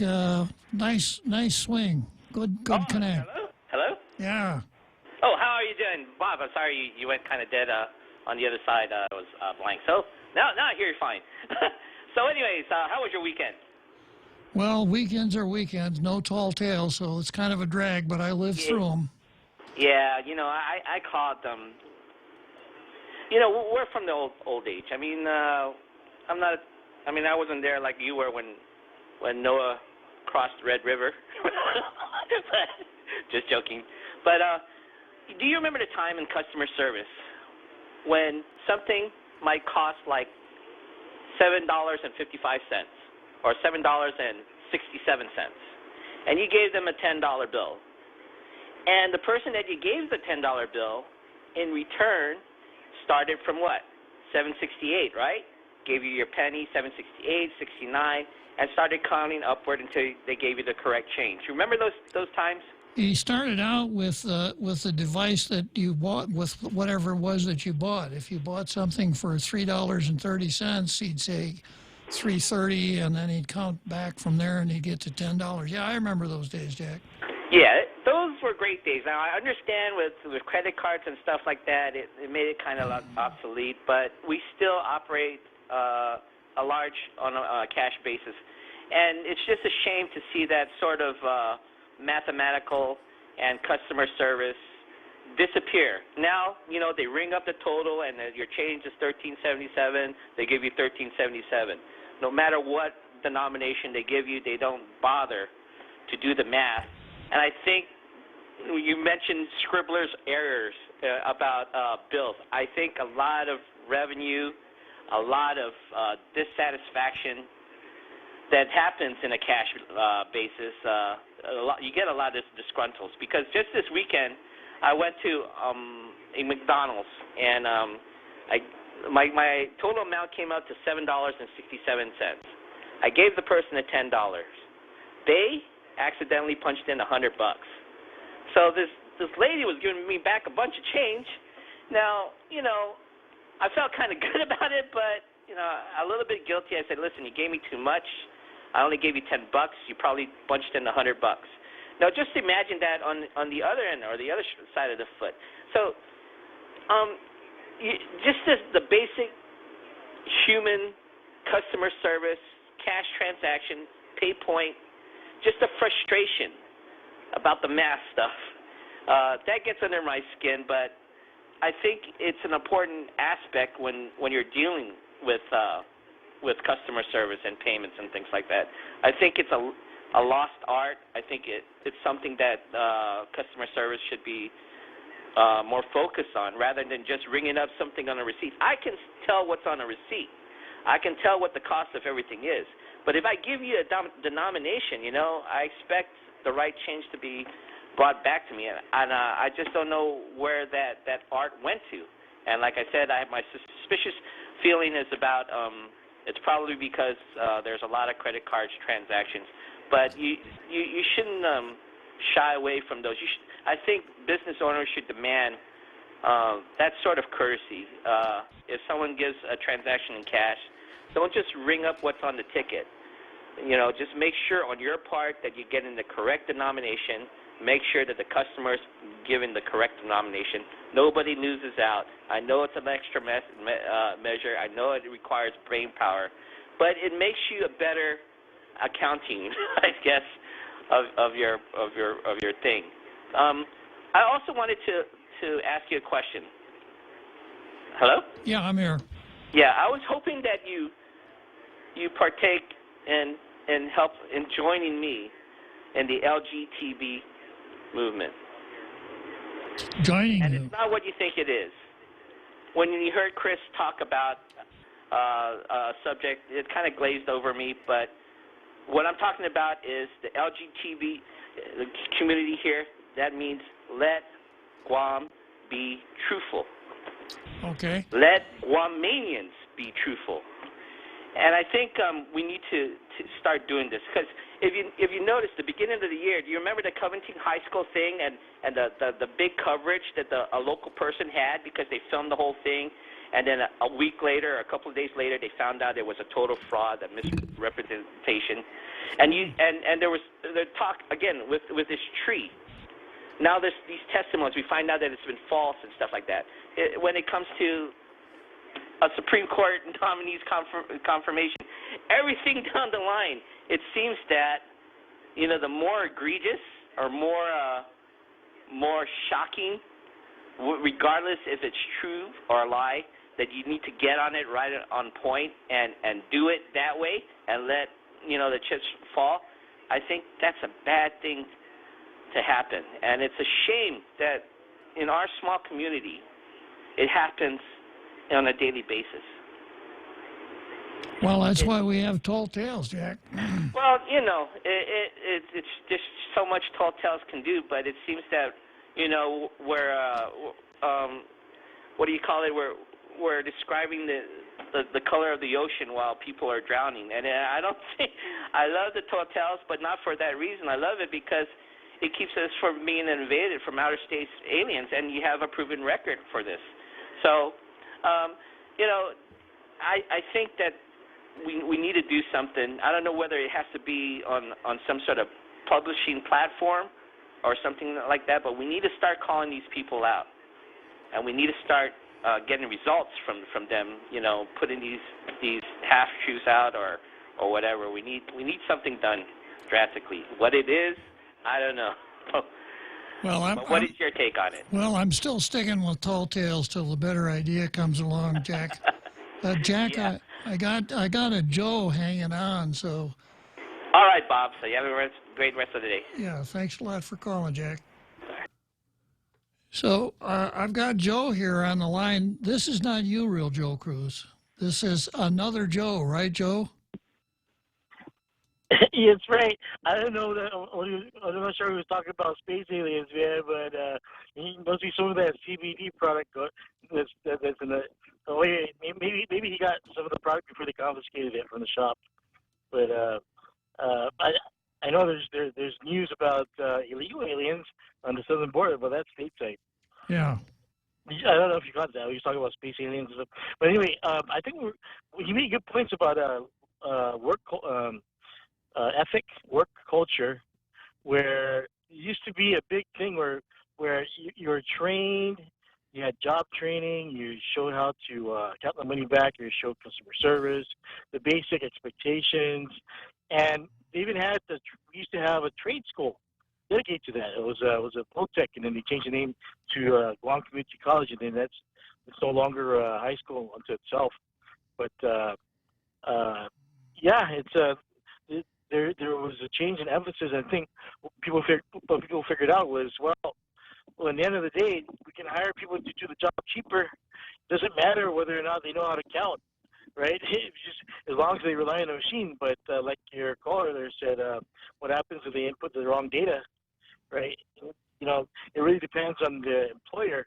Are they willing to babysit and make sure that the people are careful about this little, you know, attention to details, so that their register's not going to be short $90-some. What was it? You put 100. The cashier put 100 instead of 10. Was that the story? Yeah. He Jack paid with a 10, and the cashier gave him change for 100.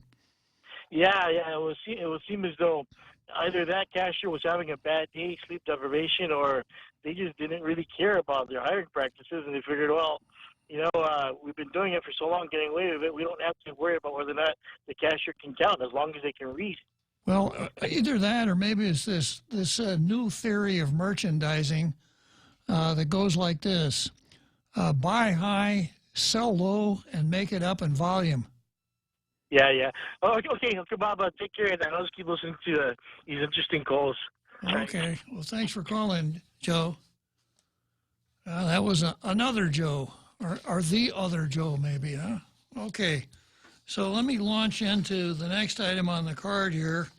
This is Independence Lou versus the United States, also known as Gwexit. And I got a little vocabulary here that I got another caller here. Yeah, Joe, Jimmy. Hey, Jimmy, I got right to you this time. I know you got to pay for... Thank you. Yeah. Hey, you know, I heard earlier you was talking.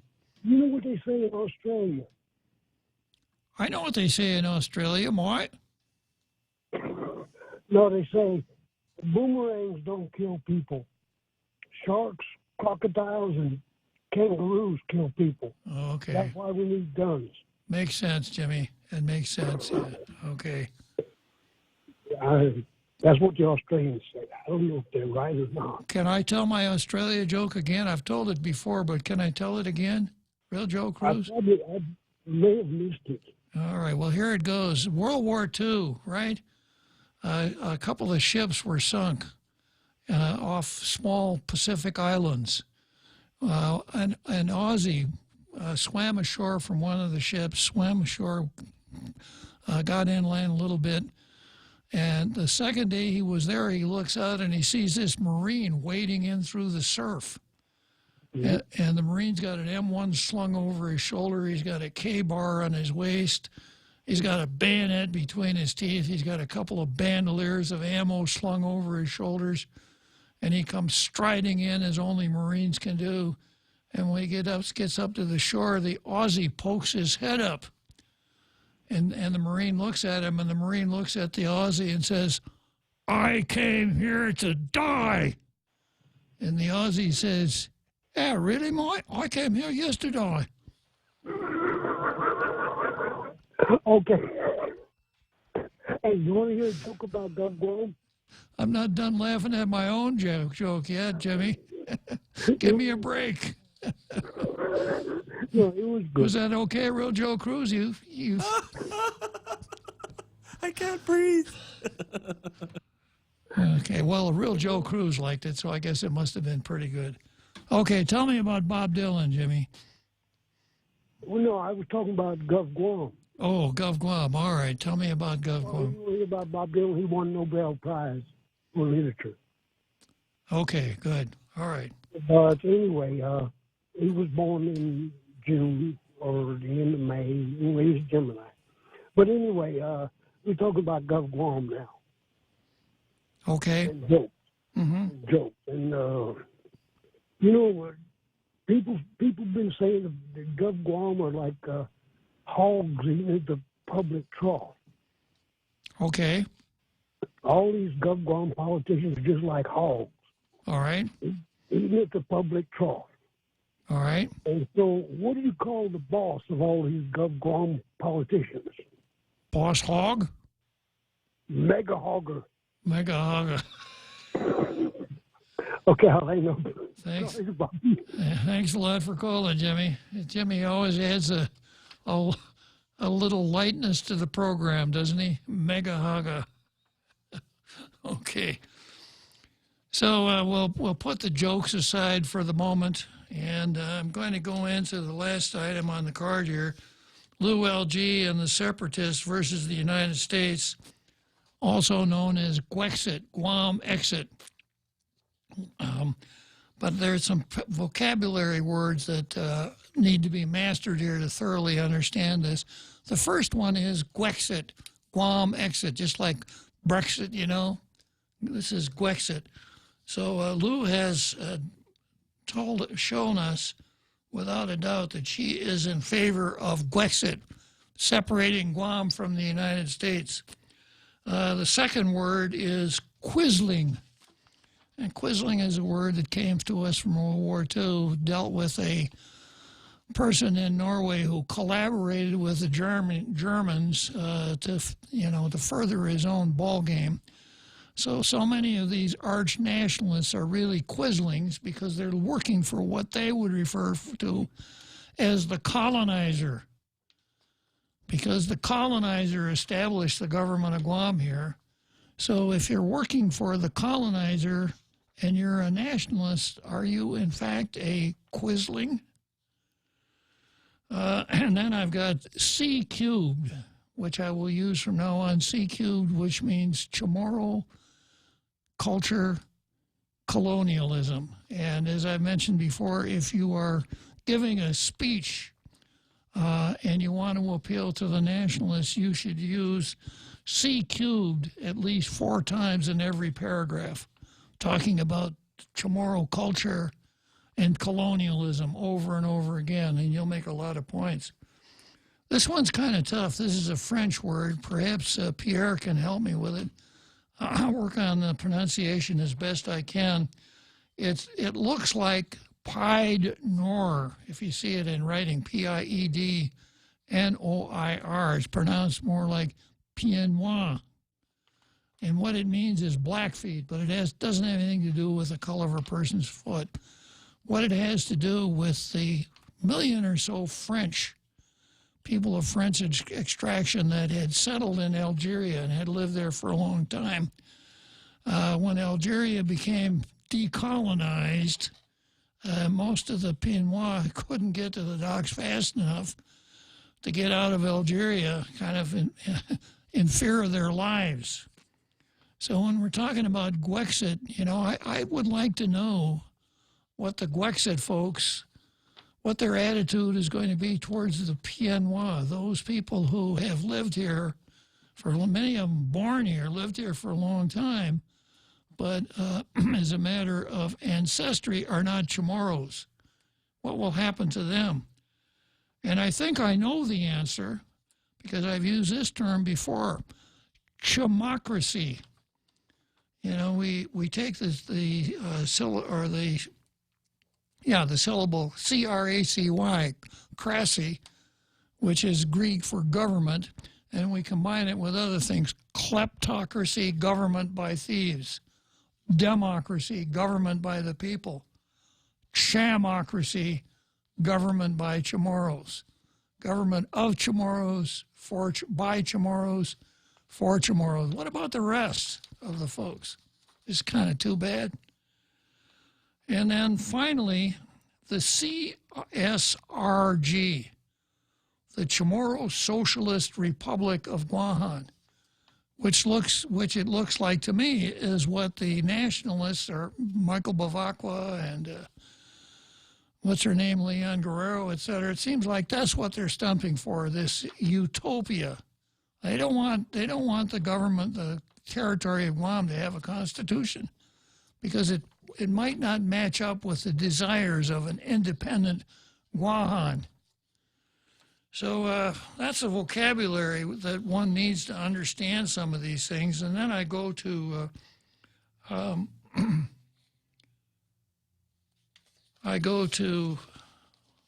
what Lou is quoted as in the Post on the 26th of June. There's what Lou said. when she was talking with all of the people at the conference, you know, the hecklers and all of those who, you'd have thought she was a talk show host, the way they tried to shout her down. Well, I got a short break coming up here. I'll get into this in the home stretch. We know too well the inconvenience of not having power after a storm. You worry about the food in the freezer going bad. Nights get hot. It's hard finding comfort when going to sleep. These are realities. But with solar and battery storage from Micronesia Renewable Energy, these realities can be a thing of the past. The solar works during the day and the batteries power your home at night. Call 632-2613 to see how solar plus battery storage can make life a little more convenient. MRE, the smarter choice. In illness and in wellness, Calvo's Select Care is health care that is there for you. That's why over 80% of the Guam medical community places their trust and insures with us. We offer our members wellness and fitness programs for a healthier lifestyle and provide a comprehensive medical network on and off island to help members from unexpected illnesses. Contact Calvo's Select Care today for more information.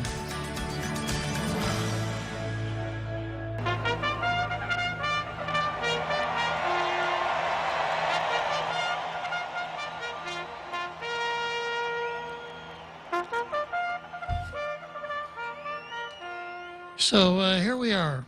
So I'm commenting on Lou's performance at the meeting that she had with what are referred to as the activists, maybe rabble-rousers, whatever you want to call them, hecklers. And her first, you know, they were very critical of her because she wasn't doing what they wanted. They want to put a stop to the military buildup. You just catch that vibe that there's, you know, the only good military is no military. But Lou, after calling the defense contractors carpetbaggers, said she wasn't going to go along with the environmental wacko position that they wanted her to adopt. And she said, you know, as a governor of an unincorporated territory, I don't have much power. So I've used this analogy before. It's kind of like, I really want to do what you want me to do, but I can't because they won't let me. Kind of like Real Joe Cruz and the bicycle, right? Real Joe Cruz. Yes, sir. Real Joe Cruz says to his mom, "Mom, can I have a new bicycle for Christmas?" And his mom says, "Absolutely, Real Joe Cruz. You deserve you've been a good boy. Your bicycle is old. Your friends all have new bicycles. You've been a good boy. You know this is just a story, right?" Yeah. Using a little poetic license there, right? Thank you, sir. But then Real Joe's mom says, "But I'm sorry, your dad says I can't have the money to buy it, so no new bicycle for you."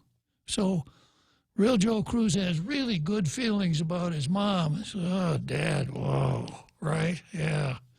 So Mom is virtue signaling and blames it all on Dad. Lou says, "I really want to do what you guys, but, you know, I'm just the governor of an unincorporated territory, so what can I do?" And of course, the real truth is that a governor of a state would be in the same position as Lou is in. It wouldn't matter a bit. But anyhow, she found her cover, and then she goes on to say this. We get our political status in order, and we vote on what we want to be so we can have more control over our destiny here, and so we can have more control over our lands. So we can go to the United Nations and negotiate with the United States. And so we can be at the table when these kinds of things are being negotiated. That's independence, folks. The only way you get to negotiate with the United States is if you are independent. And the only way you can be independent is you are separated from the United States. And that's why I refer to this item on the card as Lou and the Separatist. Lou is a separatist. She's looking for Guam exit, to go to the United Nations. Like, you know, obviously doesn't have much understanding of the mechanics of the United Nations, but I suspect she thinks that the independent Guahan, what did I call it? The CSRG would send a note to the Secretary of the General of the United Nations and say, we want to negotiate with the United States about our sacred lands. And the Secretary General would say, okay, we're putting you in room number UN 1313. It's on the 5th floor, right by the door. And we'll tell the United States to make sure they've got representation here.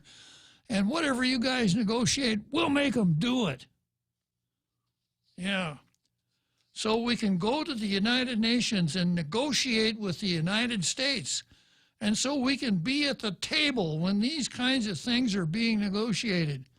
These kinds of things being what we're going to do with the historical relics that are found up at Northwest Field, these kinds of things. I'm sure this would rise to the level of extreme importance as far as that faceless, nameless international bureaucracy known as the United Nations is concerned. So that's Brexit and Lou and the Separatists.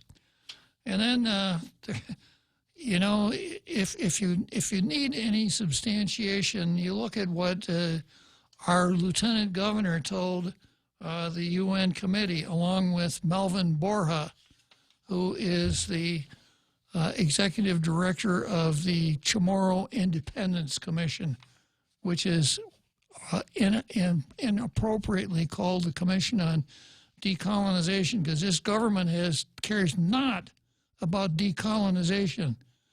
It's only about Chamorro nationalism. That's it. So,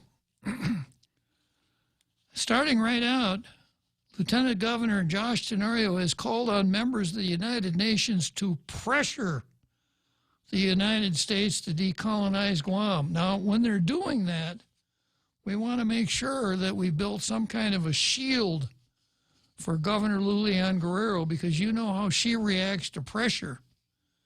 You remember the other day that she had to meet with the 13 blockheads behind closed doors, and the explanation coming from Janella was she wanted to meet behind closed doors to avoid the pressure. Yeah, so I have this mental image of Lou inside a pressure cooker on a stove, peeking out saying, help, it's too hot, let me out, let me out. Can you see that mental image, Real Joe Cruz? Yes, sir. Yeah. So if anybody from the United Nations is going to put pressure on the United States, we've got to give the governor adequate warning so she can get to a pressure-free location. In remarks to the UN Special Committee on Decolonization on Thursday, Tenorio said, I encourage the Special Committee and member states to retain the pressure on the administrating power to decolonize Guam. Well, we're going to come, this is really important, so we're going to come back to Brexit tomorrow. So make sure you're here. 4 o'clock, the Real Joe Cruz and I will pick up where we're leaving off right now. We'll see you then. Adios.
The Point is KUSG, Hagåtña, Guam, 93.3 FM and 104.3 HD3.